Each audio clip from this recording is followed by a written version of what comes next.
El bike fitting es la adaptación de la bicicleta al ciclista mediante el análisis biomecánico.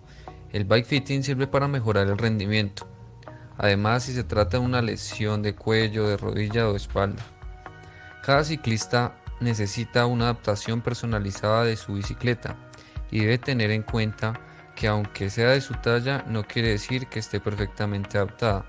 Es importante ajustar con atención la altura, la inclinación, retroceso y ángulo del sillín. A continuación haremos un análisis biomecánico realizando un bike fitting a un deportista aficionado, con diferentes herramientas como Kinovea y Skill Spector. Además daremos una explicación a nivel muscular y realizaremos el bike fitting con fórmulas aportadas por diferentes autores. A continuación, hablaremos sobre los músculos que intervienen en el ciclismo. Explicaremos el origen, su función, su inserción e inervación. Cabe aclarar que depende de la fase del pedaleo, se trabajan cierto grupo de músculos. Fase 1. La fase 1 es la fase de empuje porque partiendo de la parada es la que nos da el empuje suficiente para tomar el equilibrio y comenzar el pedaleo. En ella se ejerce como tal la fuerza en el pedal hacia adelante y hacia abajo y los cuádriceps son los encargados de transmitir la potencia a los pedales. El cuádriceps es el músculo más grande de todo el cuerpo humano. Es el que soporta el peso del cuerpo humano y nos permite realizar acciones como andar, caminar, correr. Se denomina cuádriceps debido a que tiene cuatro cabezas musculares. Se encuentran en la cara anterior del fémur, vasto clural o vasto intermedio. Se origina en el extremo superior del cuerpo del fémur, transcurre por la cara anterior del fémur, se interna en la rótula y en la tibia. Vasto interno o vasto medial. Se origina principalmente a lo largo de la cresta interna que posterga el cuerpo del fémur por detrás. Se inserta como tal en la rótula y en la tibia. Vasto lateral o vasto externo. Se origina principalmente a lo largo de la cresta externa que resigue del cuerpo del fémur por detrás, transcurre por la cara externa del músculo, se inserta en la rótula y en la tibia. Recto anterior o recto femoral. Es el vientre más superficial del músculo, puesto que cubre el clural por completo y la parte de los vasos medial y lateral. Se origina en la pelvis,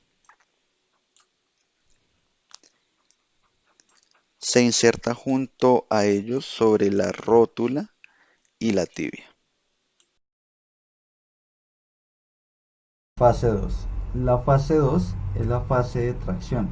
A medida de que el pie se acerca al punto más bajo del pedaleo, la pierna se estira para comenzar a recogerse de nuevo. Es aquí donde el gastrocnemio empieza con su función. El gastrocnemio está ubicado sobre el músculo sólido. Se extiende desde los cóndilos femorales hasta el tendón calcáneo, provocando la flexión plantar del pie que contribuye a la flexión de la pierna. Su importancia radica en que es el motor principal en la propulsión al inicio de la marcha. Cada una de las cabezas de los músculos del gastrocnemio está inervada por una rama del nervio tibial. Fase 3. La fase 3 es la fase de la elevación. En esa fase es donde se diferencia un pedaleo eficiente de otro que no lo es. Justo cuando el pie comienza a subir de nuevo por la parte trasera, no debemos dejarnos llevar por el empuje del pedal contrario, sino ejercer una mayor fuerza para compensar los esfuerzos. En esta fase es donde los glúteos empiezan a hacer el trabajo. Los glúteos son los músculos más grandes que usamos durante la práctica del ciclismo. Hacen el trabajo de extender la cadera y consiguen una producción alrededor del 27% del total del pedaleo. Son más activos en la parte superior de la pedalada. Esto es debido a la abertura que se genera en las caderas cuando hacemos la presión en los pedales hacia abajo. Origen. En los dos tercios superiores de la fosa ilíaca externa, en la parte superior del sacro, en los ligamentos sacrociáticos. Inserción. En la línea de la trifurcación de la línea más áspera, muchas fibras terminan en la fascia lata.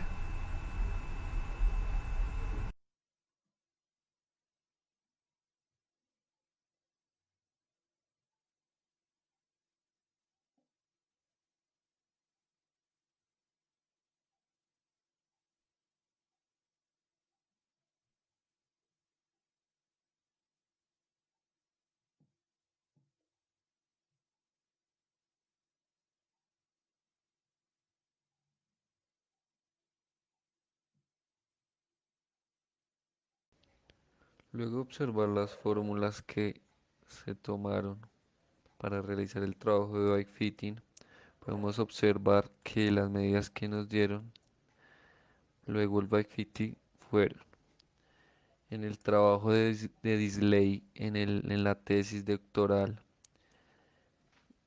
según Valles J.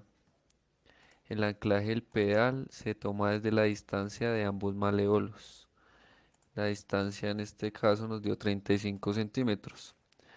En el trabajo nos da como primer constante 0,569 y la segunda constante nos da 114,74 y la fórmula es así. Se toma la primer constante que es 0,56 y se multiplica por la medida de ambos maleolos. Esta se suma a la constante número 2, que es la cual nos da el autor, para así al final darnos 134,7 milímetros. Para la altura del sillín tomamos la teoría de Lemon y Guimard, el cual nos da la fórmula D. Como primer medida tomamos la entrepierna, el cual nos da 81 centímetros y esta la multiplicamos por la primer constante, la cual nos da en su trabajo que es 0,883.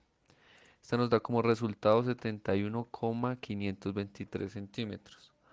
Para la longitud de la biela, tomamos el trabajo de Eric Bowen, el cual nos da una constante, la cual es 0,21 para hallar la longitud de la biela. Además de esto, debemos tomar la medida de la entrepierna. La fórmula es la medida de la entrepierna multiplicada por la constante 1. En este caso nos dio 17,01 milímetros. Para la longitud de la biela, tomamos nuevamente el trabajo de Eric Bowen, cual nos indica que la longitud de la biela debe ir en un rango de 90 a 110 milímetros. En este caso nos dio 110 milímetros, la cual es acertada. Para la anchura del marillar, Eric Bowen expone que esta debe ser la misma medida de la anchura de los hombros. En este caso, antes del bike fitting era 74 centímetros. Luego el bike fitting podemos observar que cambió a 48 centímetros, que es coherente a la medida de la anchura de los hombros. Para la talla del marco, Luis Fernando Saldarriaga en su trabajo nos pide como primer medida la entrepierna, cual ya sabemos 81 centímetros, y nos da una constante que es 0,665. La operación o la fórmula es tomar la medida de la entrepierna y multiplicarla por la constante que nos da. En este caso nos dio 53,865. Como última fórmula tenemos el retroceso del sillín. Nuevamente tomamos la medida de la entrepierna, la cual es 81 centímetros. Nos da dos constantes, 3 y 21, y la fórmula que él expone es esta. Tomamos la medida de la entrepierna, esta la dividimos por la primer constante, o sea 3. El resultado se le resta la constante número 2, que es 21, y en este caso nos dio 6 milímetros. Análisis by fitting, Quinovea. Pre-by fitting. Como podemos apreciar en el fotograma, el tiempo recorrido del punto muerto a la fase de propulsión es de 23 milésimas de segundo. De la fase de los 90 grados a los 180 grados es de 16 milésimas de segundo. Y por último, del punto de los 180 grados a la fase de los 270 grados es de 23 segundos. Post-by fitting. En el fotograma del post-by fitting los tiempos cambian, pues esto se debe a que el sujeto no ejerce la misma fuerza como en el primer video, mostrando así cambios significativos respecto al tiempo y distancia recorrida. De la fase 0 a los 90 grados el tiempo obtenido es de 23 milésimas de segundo.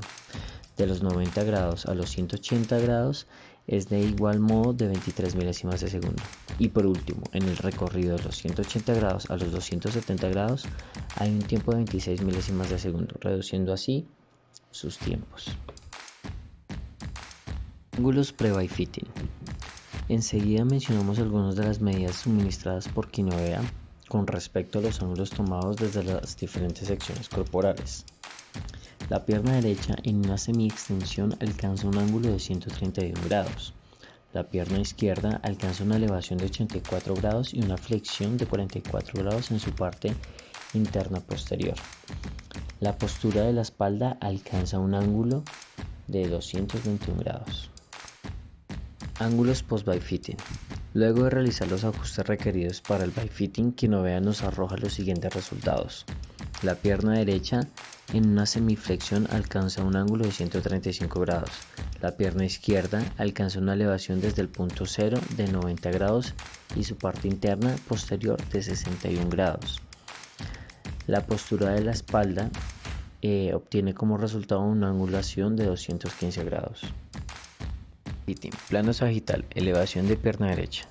El ángulo que nos arroja Quinovea es de 75 grados desde el punto 0 y en la parte inferior de la pierna 64 grados. Su espalda tiene una angulación de 223 grados.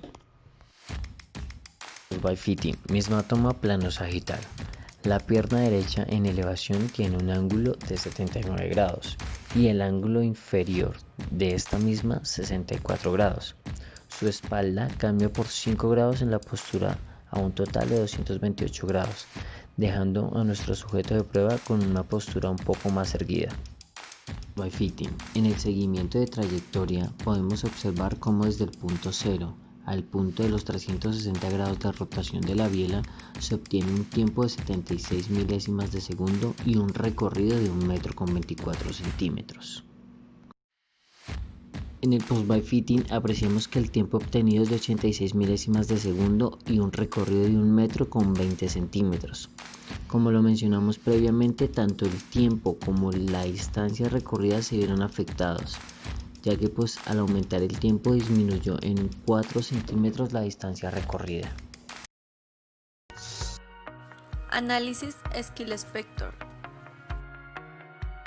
Velocidad angular tobillos.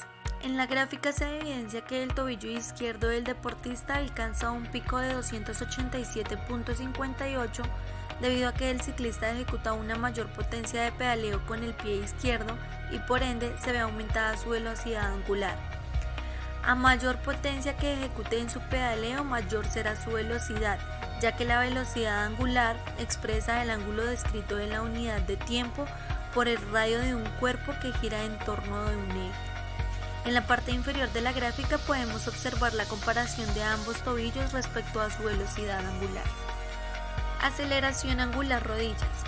Podemos evidenciar en la gráfica que la aceleración de la rodilla derecha es inferior a comparación de la rodilla izquierda, ya que su pico máximo es de 4.439.55 y en cambio en su rodilla izquierda su pico máximo es de 8.252.33 y la aceleración es directamente proporcional a la magnitud de la fuerza resultante. Así, si se duplica la fuerza, la aceleración se duplica. Si se triplica la fuerza, se triplica la aceleración. Esto nos indica que se desarrolló una mayor fuerza de pedaleo en la rodilla derecha. Velocidad angular tobillos. En la gráfica se observa que el deportista tiene un menor margen de velocidad angular en su tobillo izquierdo, ya que la gráfica refleja un pico inferior de menos 280.76 y el tobillo derecho de menos 106.42. Esto debido a que el perfil dominante del ciclista es diestro y tiende a reflejar estadísticas menores en su perfil zurdo. Aceleración angular rodillas. La gráfica nos refleja que el ciclista alcanza un margen de aceleración angular de 1870.41 en su rodilla derecha y en su rodilla izquierda un margen de 6814.12. Se debe resaltar que la aceleración es directamente proporcional a la magnitud de la fuerza resultante. Esto se menciona debido a que el ciclista ejecutó una mayor fuerza de pedaleo en su rodilla izquierda en el post-bicycle.